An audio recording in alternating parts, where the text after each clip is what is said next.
This is ABC15 Mornings. Right now at 6, more signs life is beginning to return to normal from coast to coast as more people are incentivized to get the COVID vaccine. Also, new chances for Arizonans on unemployment starting tomorrow. New changes, I should say. What you're going to have to do if you want to keep receiving those benefits. Plus, I start off with on Japanese ink marker, and then from there I add watercolor.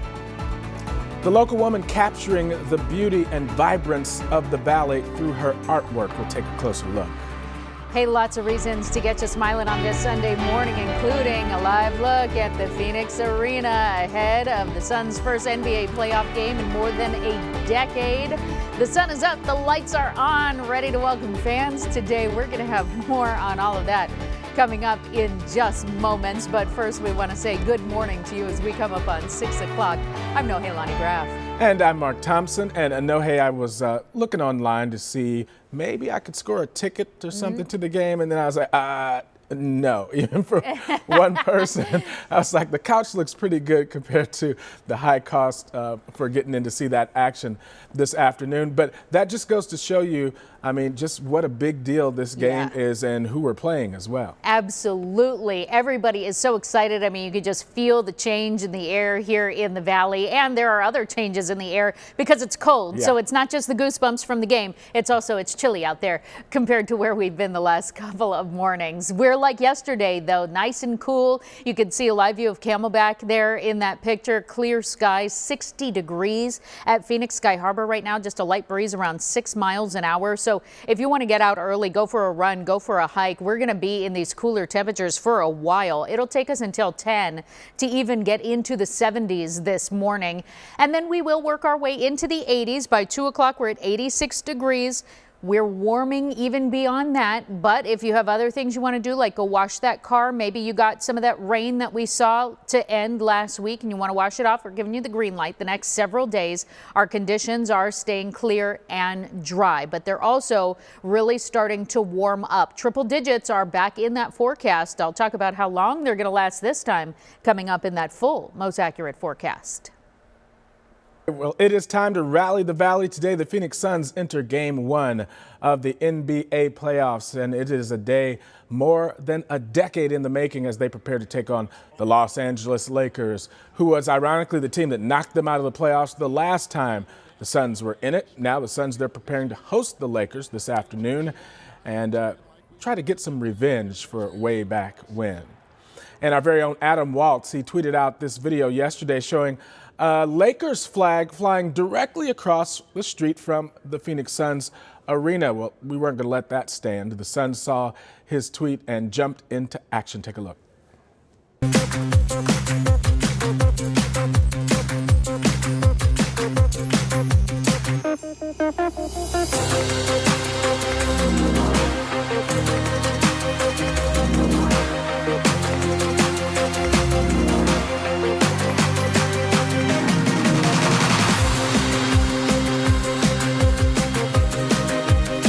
It's time to rally the valley together.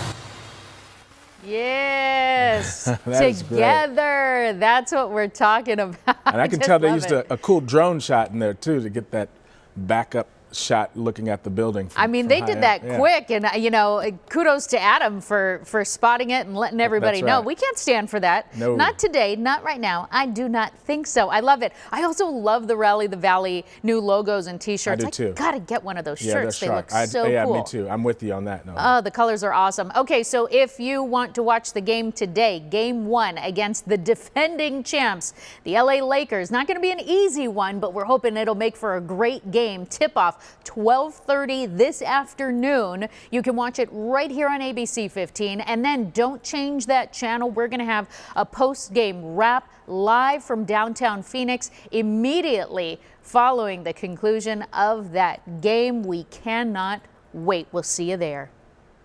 Now we want to switch gears, talk about the latest in the race to vaccinate Arizona. More than 44% of people now have at least one dose, and more than 2.7 million people are fully vaccinated in this state.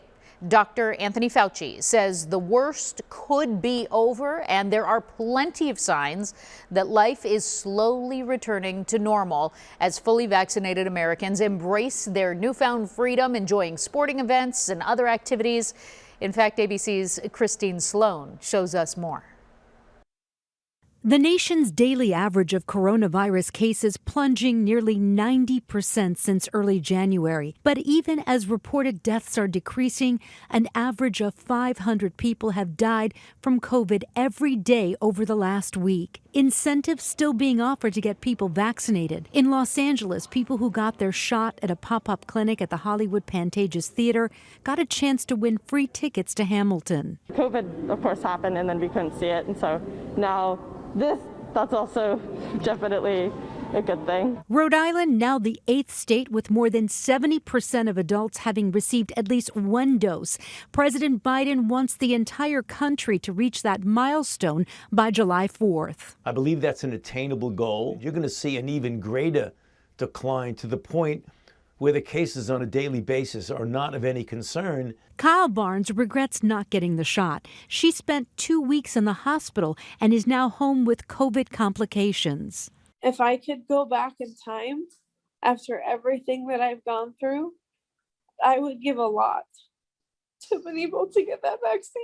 With nearly 128 million Americans now fully vaccinated, life is showing signs of returning to normal.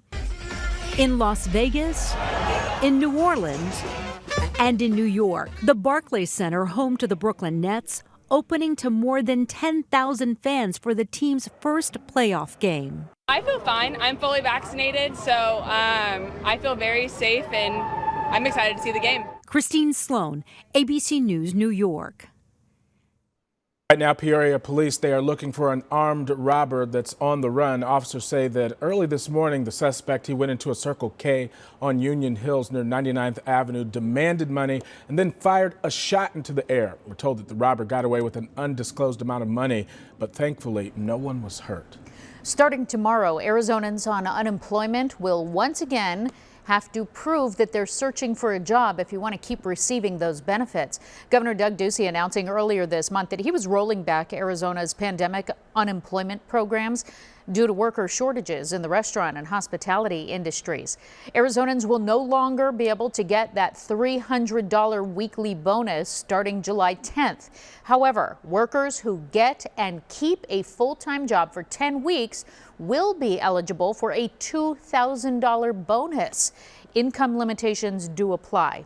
Also, starting this week, live entertainment venues will begin receiving money from the Small Business Administration.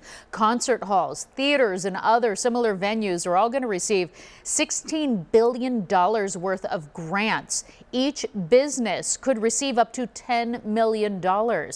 Since December, the Small Business Administration has been dealing with a series of issues, and it really hasn't been able to award the money until now.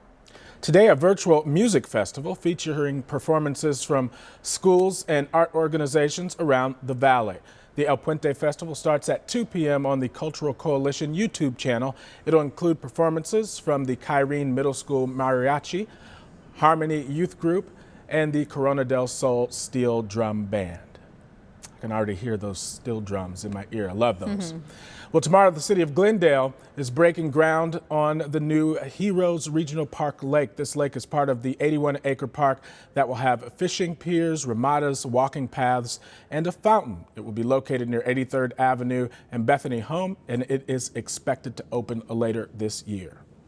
It's going to be really gorgeous with the plans there. Speaking of Glendale, there's already a new place to beat the heat that's opening this week. If you've got the kiddos, check this one out. It's a new splash pad. There's a dumping water bucket right there, a cool water tunnel for kids. The splash pad opens next Saturday at O'Neill Park. That's near Missouri and 67th Avenue.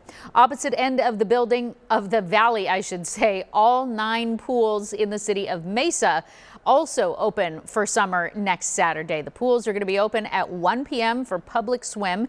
They'll stay open through July 24th. It is $2 for kids, $4 for adults. Summer season passes not being offered this year, though, so know that. For pool locations and hours, go to mesapark.com/pools, and the pools will be open through Labor Day. Uplifting Arizona by helping Arizonans lift up their heads. Many of us, we are on our phones a lot, probably forgetting to look up and just simply enjoy the view. 27-year-old Eileen Martinez, a local artist, is using her love for drawing to take in the sights around her and then create lifelong memories. She began using a notepad to document her travels, then started posting the drawings on her Instagram page, Look, See, Draw. Soon, people from across the valley, they started asking her to draw places that are important to them. I didn't know how to draw when I first started, and anyone can learn. You just have to take, the time to practice. And to see more of her artwork or to commission something, we've put Martinez's information online at ABC15.com under this story. And it looks like just some great illustrations that she's can do. A lot of talent out there. Yeah, really neat way to get creative. Very cool. Still to come this morning, figuring out how to pay for college. It weighs heavy on the minds of a lot of parents, students as well. So this morning we're taking a deep dive into the efforts to make community college free.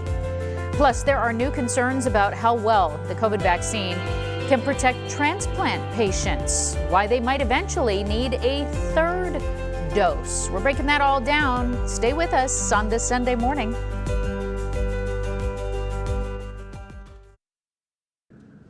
Welcome back, everybody. How much do you want your child to pay for college? A private college, a yearly tuition, it's around $35,000 a year. Now, at a four-year public university, in-state tuition averages around $9,700 a year. At community colleges, yearly tuition costs are around $3,600 a year. The low cost has many high school students considering community college more seriously. Our Joe St. George has a closer look at the effort to make community college free. At first glance, this campus may look like most college campuses. There's a student union, a library. The cafeteria is right down there. Students hanging about. In fact, one of the only things that seems to make this place different is the word community appears in the name. This is Anne Arundel Community College in Arnold, Maryland, one of the top-ranked community colleges in the country. Hi, my name is Bree Barone. While this campus may not be in your town, My name is Rajan Thumar. the stories here My name is Brianna Elliott. are similar to every community college in the U.S. Bree enrolled because of family finances. My mom was like, can you try this? Raj because of grades. So I didn't do that great academically. Brianna didn't come here until her mid-20s after realizing a high school diploma wasn't cutting it. I've always wanted to study interior design and architecture. It's estimated there are around 5 million students enrolled in two-year community colleges in this country, according to the National Student Clearinghouse Research Center, all earning an associate degree, which many use to enter the workforce or enroll in a university for 2 more years to get a bachelor's degree. Many of those anxiously awaiting the fate of President Biden's American Families Plan. The president is calling for income taxes to go up on individuals making more than $450,000 a year and couples making more than $500,000 to pay for his priorities like paid family leave, child care assistance, and yes, free community college for 2 years. The plan calls for $109 billion to make tuition at places like Anne Arundel completely free for families who make less than $125,000 a year. Right now, tuition is $4,000, which is around the national average. Brianna, who's graduating valedictorian, says coming up with that may sound easy, but when you just quit your job to enroll, it is not. I would have felt better knowing that it was just completely free. But while the White House is pitching this as free community college, when you look at the proposed details, it's a bit more nuanced, and there's a chance the cost will vary from state to state. One current proposal calls for the federal government to pay for 75% of the tuition and for individual state governments to pay the remaining 25%. If a state doesn't pay for it, it doesn't get the money. Whenever there's a proposal, there's pros and cons. Dawn Lindsay is president at Anne Arundel and says while the exact details will be ironed out over the coming weeks, if this is approved, it could fundamentally change the way society views community college. The savings couldn't be overlooked. Is there still a stigma attached to going to a community college?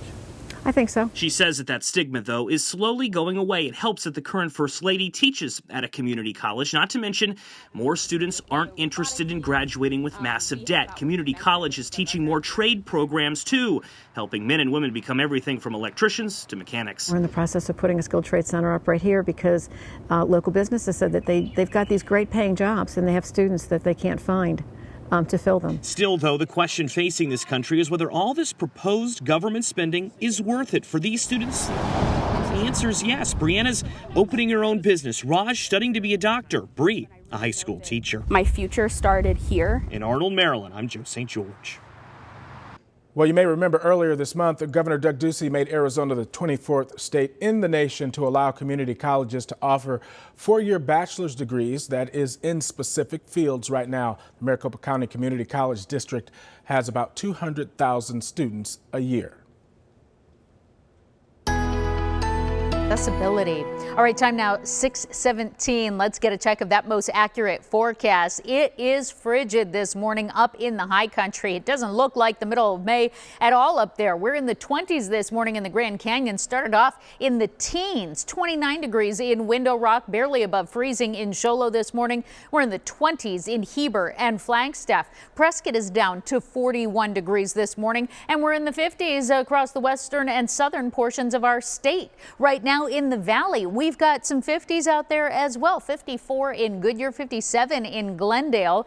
We're in the 60s in Mesa and Phoenix in a live view, and you can see a little hazy in the background, but that's typical for this time of year. It got downright windy yesterday wherever you were here in the valley, high country, eastern Arizona. Today, quite different. Those winds will be much more calm. We'll see them pick up a little bit in the northwestern corner of our state, around 15 miles an hour, close to that in Flagstaff. And we can't rule out a gust around 15 to 20 miles an hour. Here in the valley, our winds, though, will be right around 10 miles an hour, especially going into those early dinner time hours. So a totally different scenario than what we saw yesterday.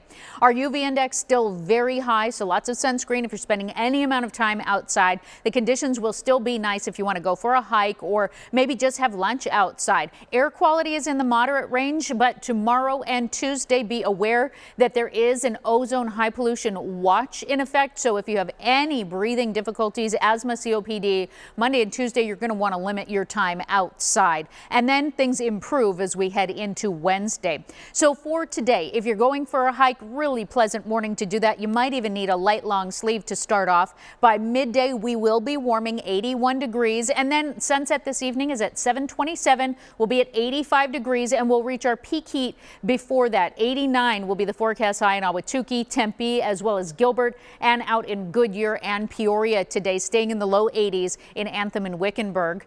Across central Arizona, 70s in Payson, Prescott, and Sedona. North of the rim, 60s in Show Low, Window Rock, Flagstaff, and the Grand Canyon. And out along our western border, we're in the upper 80s, just like here in the valley. Then more changes. We really start trending upward. Tomorrow, 96 degrees. That's right on par for the average. And then on Tuesday, triple digits looking to sneak into the forecast here, and will at least come close each day for the next week, Mark.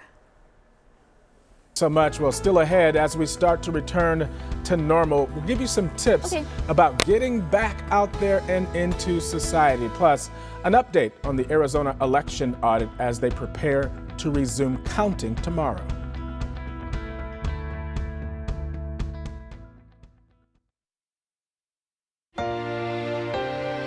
For the last year, we've learned a lot of new habits: masking up, staying in our bubble, being wary of others. It can be tough to let go of all of that, even if you've been vaccinated. In fact, it's called the caveman syndrome. So our health insider, Dr. Emily Bashaw, is here to help you work through it. Good morning, Dr. Bashaw. Yeah, thank you so much for inviting me to do this. So first, is it normal to feel this kind of anxiety? Yes, absolutely. First, I think identifying the distress and the fear and apprehension in oneself is going to be really important, just to see what is laying beneath the surface. So, this can be a trigger for a lot of people, but it might also provoke what's already underneath the surface for them if they've been carrying a lot of anxiety for other reasons. So asking yourself questions like, what is this about for me? What does it say about safety and trust? in the face of change for me, asking oneself, what do I need to feel safe and secure with this change? And what information or skills might I need? And then you can look at your choices and see what you perceive that you do have, what choices may exist that you may not perceive at present, and weigh out the pros and cons in order to make a decision. How do we work through that concern then and help ourselves reintegrate with society? Anxiety can be really paralyzing and compound in on itself. And if we're not careful and if we're not observant, we can get caught up and lose some ground. And if you engage in really conscientious actions, being really mindfulness about what you're choosing, and what your goal is, what is it that you really want? Do you want to maintain relationships, but also feel safe? And then how can you consciously do that while preserving and respecting others' choices? Finding courage and trusting yourself and being confident about what it is that you do end up deciding for yourself. Again, go slow, respect your pace, respect the pace of others. You don't have to engage in something that doesn't feel safe. And if so, take small step towards your goals. But defining what your goal is going to be important. So what do you need versus what do you want? For a lot of people, the hesitation isn't just about going out, but taking off the mask when we do. So for those who just aren't ready for that step yet, how do we have those conversations with others? In terms of having civil conversations, I think, being open and respectful to people's choices and personal decisions, and being able to have conversations versus hostile disagreements and trying to push your perspective or point on to somebody else. So having an open discussion is going to be more important, so that you can address your fears and concerns, hesitations, apprehensions that you might have. I think the most important thing is seek to understand before seeking to be understood. That's going to create a better atmosphere for negotiations with people. If you do have a particular concern or a point of view or perspective that you want others to respect and value. Our health insider, Dr. Emily Bashaw, thanks for your guidance this morning. Great information still ahead this week. The biggest supermoon of the year will coincide with the solar eclipse. We'll tell you when to look up and enjoy the show. And today is game one of the NBA playoffs for the Phoenix Suns as they prepare to take on the Los Angeles Lakers. The player who was almost suspended for violating the NBA's health and safety protocols will tell you coming up. And then